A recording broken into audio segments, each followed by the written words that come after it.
Assalamualaikum warahmatullahi wabarakatuh. Kami dari kelompok 6 akan menyampaikan sebuah presentasi yang berjudul Bea Cukai. Sebelum memulai presentasi, kami akan memperkenalkan diri terlebih dahulu. Perkenalkan, nama saya Yusuf Indra Wijaya. Saya Rika Zahra. Saya Sifati Mazen. Saya Syifa Fauzia. Baiklah, selanjutnya materi akan disampaikan oleh Saudari Sri. Baiklah, saya akan menyampaikan pengertian dari Bea Cukai. Bea Cukai berdasarkan istilah yaitu direktorat atau instansi yang ada di bawah kementerian atau departemen keuangan yang mengurus sejumlah tugas yang berhubungan dengan arus masuk dan keluarnya barang atau hal-hal yang berkaitan dengan kepabeanan dan cukai.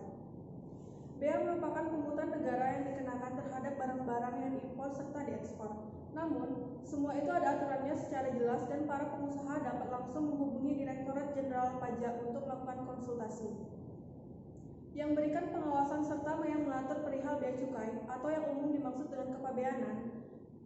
Pengertian kepabeanan yaitu semua sesuatu hal yang terkait dengan pengawasan lalu lintas barang yang masuk atau keluar di daerah pabean serta pemungutan bea masuk. Pabeanan tentunya tidak terlepas dari kegiatan ekspor dan impor. Ekspor adalah kegiatan mengeluarkan barang dari daerah pabean, sedangkan untuk impor adalah kegiatan yang memasukkan barang ke dalam daerah pabean. Bea dibagi menjadi dua, yaitu bea masuk dan bea keluar. Bea masuk merupakan pungutan negara berdasarkan undang-undang pabean yang dikenakan terhadap barang yang diimpor. Jadi, setiap barang yang diimpor dari luar negeri itu selain kita membayar harga barang dengan ongkos kirimnya, kita juga harus membayar ke negara berupa bea masuk. Kemudian bea keluar. Bea keluar merupakan pungutan negara yang dikenakan terhadap barang yang diekspor. Tetapi untuk barang ekspor ini hanya beberapa yang kena bea keluar atau bea ekspor. Saya akan melanjutkan tentang pengertian cukai. Cukai merupakan pungutan negara yang dikenakan terhadap barang tertentu yang memiliki sifat ataupun juga karakteristik yang ditetapkan dalam undang-undang. Cukai lebih kepada pungutan secara tidak langsung kepada setiap konsumen yang menikmati objek, contohnya rokok dan alkohol. Cukai ini dikenakan terhadap barang tertentu secara selektif. Tujuan dari penggunaan cukai ialah untuk tiap-tiap jenis barang berbeda-beda, sedangkan perihal pajak umumnya itu dikenakan secara umum. Sedangkan untuk tarif cukai berbeda-beda antara satu objek dengan objek yang lainnya, sedangkan untuk pajak umumnya itu mempunyai satu tarif untuk seluruh objek cukai.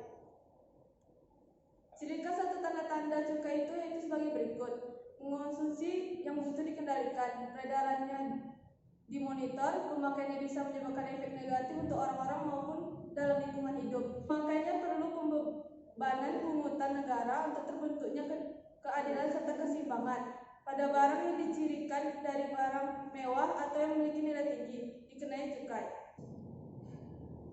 Dasar hukum Direktorat Jenderal Bea dan Cukai atau disingkat DJBC atau Bea Cukai adalah nama dari sebuah instansi pemerintah yang melayani masyarakat di bidang kepabeanan dan cukai. Pada masa penjajahan Belanda, bea dan cukai sering disebut dengan istilah douane. Seiring dengan era globalisasi, bea dan cukai sering menggunakan istilah custom. Dasar hukum keberadaan Direktorat Jenderal Bea dan Cukai adalah Undang-Undang Republik Indonesia Nomor 17 Tahun 2006 tentang perubahan atas Undang-Undang Nomor 10 Tahun 1995 tentang kepabeanan dan Undang-Undang Nomor 39 Tahun 2007 tentang perubahan atas Undang-Undang Nomor 11 Tahun 1995 tentang cukai. Ditjen Bea Cukai menetapkan rangkaian peraturan untuk melaksanakan tugas dan fungsi utamanya dengan baik. Dalam tugasnya tersebut dilakukan atas dasar hukum Peraturan Menteri Keuangan Nomor 203/PMK /03/2017 tentang ketentuan ekspor dan impor barang yang dibawa oleh penumpang dan awak sarana pengangkut.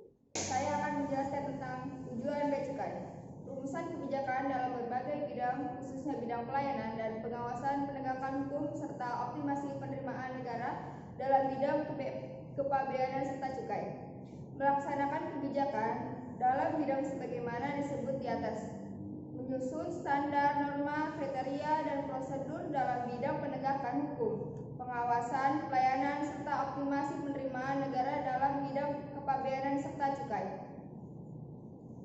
Memberikan bimbingan teknis serta supervisi dalam bidang penegakan hukum, pelayanan, pengawasan, dan optimasi penerimaan negara dalam bidang kepabeanan serta cukai. Melaksanakan evaluasi, pematuhan, serta pelaporan dalam bidang pelayanan, penegakan hukum, pengawasan, dan optimalisasi penerimaan negara dalam bidang kepabeanan serta cukai. Melaksanakan administrasi dari Direktorat Jenderal Bea dan Cukai. Melaksanakan sejumlah fungsi lain yang diberikan oleh Menteri Keuangan. Baiklah, itulah presentasi dari kelompok 6 yang berjudul Bea Cukai. Lebih dan kurangnya kami mohon maaf. Terima kasih. Wassalamualaikum warahmatullahi wabarakatuh.